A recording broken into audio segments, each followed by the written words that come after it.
Hello and welcome. I hope everybody is doing fantastic out there. Oh, I gotta close this. Let's see here. Yeah, it was a good game last night on Monday Night Football, and Tom Brady and the Buccaneers did what we expected them to. Leonard Fournette sucked it up, cost us a little bit of money. That happens. That happens.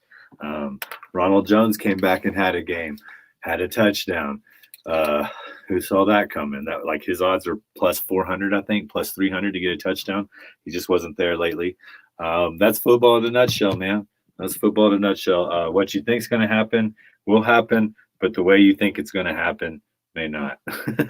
And that's okay, man. That's okay. Because let me tell you something. If you're a professional bettor out there, 55%. That's what professional bettors hit at. 55%. It's so crazy to, something 50-50 can you can be so wrong at it, right? It just blows my mind. Yeah. Hey, what's up, Tyler? I'm right there with you, Devin White, man. It was bad in the fantasy world in the Bay. And what's crazy is I thought you had it won. I thought I had it won, I thought I had my match won against Dustin in the afternoon games.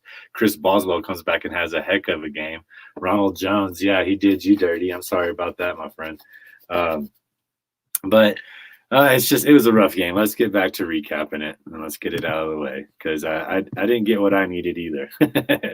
So let's see here. Daniel Jones, 20. Oh, the final score is 30-10. It was over in the first quarter. The Giants never were able to gain any kind of momentum. Daniel Jones just kept making turnovers. He was 23 for 38, 167 yards, one touchdown, two interceptions. Tony even threw a pass. I didn't get to see that, I guess. Saquon, it looked like he got banged up. He was still their leading rusher with 25 yards. John Ross on the end around, he had a 16-yard run in the second half. Devontae Booker was banged up, 3 for 15. Daniel Jones, 3 for 10. It's just that offensive line is dismal for the Giants. So they just can't get anything done. Tony had 7 catches. Oh, TD, why didn't we just stay with that one? We had to put the parlay together. You were all over that, but he by far is the leading Giants receiver. It's crazy. Saquon had 6 for 31, but Tony had 7 for 40. Darius Slayton 4 for 37. Then we just got a bunch of ones. Ingram had 2. Leading tackler, what did I tell you guys about McKinney? I told you guys he was on the player pine. I told you that he was going to get targeted a lot by Tom Brady, and it was going to allow him to have a lot of tackles. His tackle line was good. It's the only one I felt good about. And he had 5 and 2 assists, so 7 total. James Bradbury, same thing, 4 and 2. We had, where are one of their linebackers? My God, Tate Crowder, 33. Danny Shelton, 4 and 1. Benardrick McKinney, there we go. So there's 2 McKinneys there. I didn't realize that's where Benardrick went. 3 and 2. Adoree Jackson 3. Adoree Jackson did have that nice pick that they were able to turn into points. So that was pretty good. McKinney is exactly what we thought he was going to do, get a bunch of tackles because I knew he was going to get targeted. Tom Brady, 30 pass completions on 46 attempts. He got over 300 yards, 2 touchdowns, and 1 interception. Tom Brady may be an alien, dude. I don't know.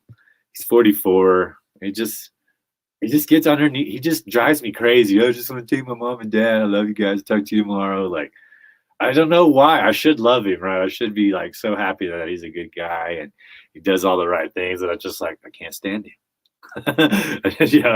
I can't stand Tom Brady. I'm thankful I got to watch him play. I'm thankful to see what excellence looks like when it's executed in the football world. But I just can't stand the guy. Leonard Fournette, 10 for 35. Ronald Jones, 8 for 33 in that touchdown that just pissed me off. Didn't have him in any DFS lineups. Tom Brady had 10 yards. I told you there's no way Tom Brady's going to get 4 yards rushing. He did. Mike Evans had 10 yards. Chris Godwin had 7 yards. These are rushing. They're using everybody. They used everybody not named Leonard Fournette.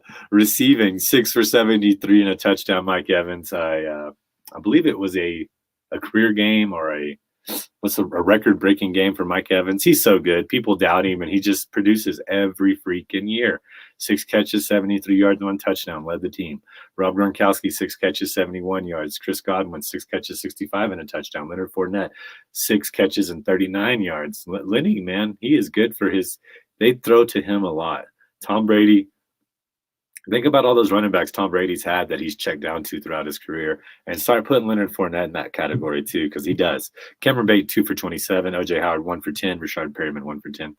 Leading tacklers Devin White, where the fuck are you, man? Sean Murphy Bunton had 7 solo tackles. Levante David had 8 total. James Dean 5 total. Devin White 8 total. Shaquille Barrett 2. Looks like we had an interception by Edwards, and who was the other one by? Steve McLendon, 12th year in the league, got his first interception. Pretty freaking cool, man. Anthony Nelson, Cam Gill, looks like they got come through with the sack. Not your typical sack guys, but they're there. That's about all I need to cover from that game. Let's move on. Let's go ahead and take that right into my power rankings for the NFL. So moving back up, I have swapped. Arizona's back on top, man. They are 9-2. They won with Colt McCoy like they were supposed to. Now they get a bye week to get Kyler Murray healthy and come back and go. They're my number 1 team. My number 2 team, the Green Bay Packers. It's crazy. If any other quarterback had their shutdown corner gone, their sack specialist gone, their interior defensive lineman gone, their other secondary banged up, both of their starting left tackles out, their right guard out. There's not too many quarterbacks that can overcome these scenarios. It's because you have Aaron Rodgers, and Aaron Rodgers is hurt, and he's still better. Aaron Rodgers, on a foot that can barely walk, went out there and had a better quarterback performance than anybody else last week. That's Aaron Rodgers when he's hurt. He tilts the field that freaking much. Tom Brady had a great game, but look at Aaron Rodgers' stats. He had a better stat line.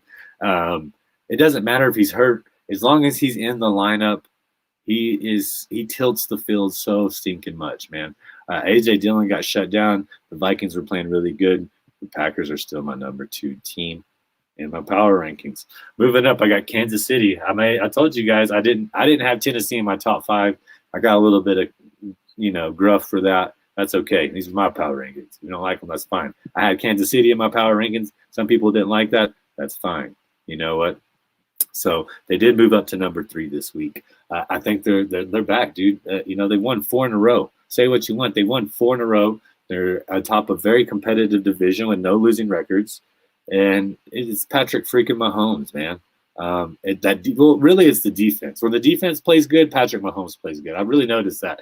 If his defense isn't playing well and Patrick Mahomes does have to try to do everything, he can't. I know y'all don't like to hear that, but he can't. It's been proven to me time and time again. He was losing to San Francisco big time until his defense started playing well. And then once his defense started playing well, he did well. In the Super Bowl, when his defense didn't play well and he had to do a whole lot against the Tampa Bay Buccaneers, he couldn't. He just couldn't do it. That's just the bottom line. But that defense is playing really well, and they're good for 3rd. On number 4, they moved down. They just had I don't know what's up with Lamar, but that's the reason they went down. They beat Chicago. They did what they were supposed to. But if Lamar doesn't get healthy, it's just like Aaron Rodgers. When Lamar's on the field, you got an MVP that is better. He's the best player on the field every time he's on the field. And that tilts it quite a bit. Now, most of y'all might not like that I had the Baltimore Ravens ranked. I had them up higher, but I think they're a good team. I think they're a great coach. I think that they're learning to play with their depth. All these things matter. It's the same thing with Green Bay. So that's my number 4. And then number 5, man, this is tough. I don't know where to go with it. I think I got to go the New England Patriots. It's hard, but it's Bill Belichick, and they're playing that hard-nosed football. They're playing great defense. They're doing what Tom Brady used to do, which is manage the game. Don't make a turnover. Get us down the field. Let's eat up clock, and let's get points. Mac Jones is going to be Tom Brady 2.0. Just probably eats a lot of sugar and smokes cigars, and he's more of a human. So you're going to like that. But 5-game winning streak, sitting 1st in the division, haven't lost a game on the road all season long. Think about that. They're 2-4 at home, and they're 5-0 on the road. It's kind of crazy. But that's just the formula's there for power rankings. This is what matters to me. Who is your coach? Usually that coach is going to have a team with a good record. Who is your quarterback? What is your offensive scheme plan? How have you been playing? How good is your defense? And are you healthy? Those are the factors I take it in. So once again, it is Arizona, Green Bay, Then we're going Kansas City, Baltimore, New England. That is my top 5 power rankings. At me, people. Come at me. Why don't you like that? Why is your team not on there? And they deserve to be. I didn't put the Titans on there, and they were number 1 in the NFL, and I still don't think they're one of the top 5 power rankings. So, take it how you want, but that's how I see it. Let's see. Let's go into, we're going to do waiver wires right now. Let's look at defensive linemen. Let's see here. Everything I do is pretty much a 16-team play league. So let me back it down so y'all aren't having to look at some of these super deep names here. Let's see. Joey Bosa had a dang good game, didn't he, coming back? Let's see. Hey, Quinnen Williams, if he's available still, he's got Houston coming in. Tyrod Taylor looked pretty good, but I bet Quinnen Williams will be able to sack him if for some reason he's available, because I think he had a good week 2 weeks ago. Let's see here. Yeah, he only had 2.5 points, and the week before that he only had 6.8. So there might be a chance that he got dropped or is available. If he's there, go pick him up. Like I said, playing against Houston. You got to love that, baby. Let's see. Chris Jones, man, he's been coming back. They're on the bye this week. If somebody drops him, go pick him up. Put him on your waivers. Put him on your team. I do like Marcus Davenport. I told you guys when it was live. I don't know if you guys got to see him. I was like, oh, the dude UTSA, baby. But he's on a roll, and Cameron Jordan's garnering a lot of attention. But Davenport has had a sack in at least the last 3 games. His point total in my format, Fantasy Football 7's format, he's had 15.6 or more points the past 3 weeks. He's on a freaking roll. He's past his bye week. Yeah, he's got Buffalo coming, but it's Thanksgiving. Big time players make big time plays on Thanksgiving. Then he's got Dallas another Thursday. So if you go pick up Davenport and he plays, he's questionable. I think he's going to play. That's going to be it. Then you got the Jets. Then you got Tampa Bay. Then you got Miami. Then you got Carolina. So there is a favorable matchups with plenty of sack opportunities and big time games rocking the rest of the season. So Davenport, don't be scared to go get him. So that's the 3 defensive linemen. I'll go get.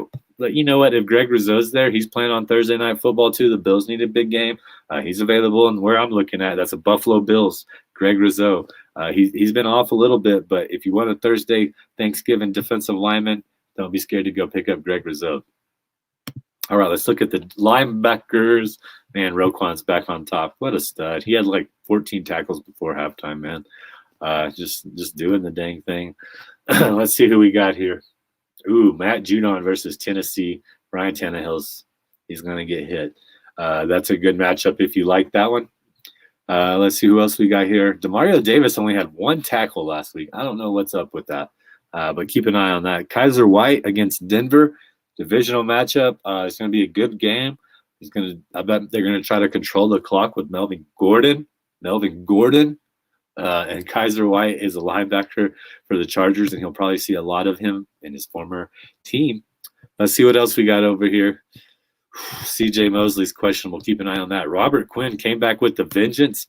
It's Thanksgiving game. If you want a linebacker, that might be, he's kind of hit or miss. But my God, it's the Detroit Lions. It's Thanksgiving. What are we waiting on? Let's go get Robert Quinn and load him up, baby. I mean, my God, he had 3.5 sacks last game. Jesus Christ. What's there not to like about that? Robert Quinn, though, available, and especially for you Arizona and Kansas City people, my best ball, it's going to have a hard time this week.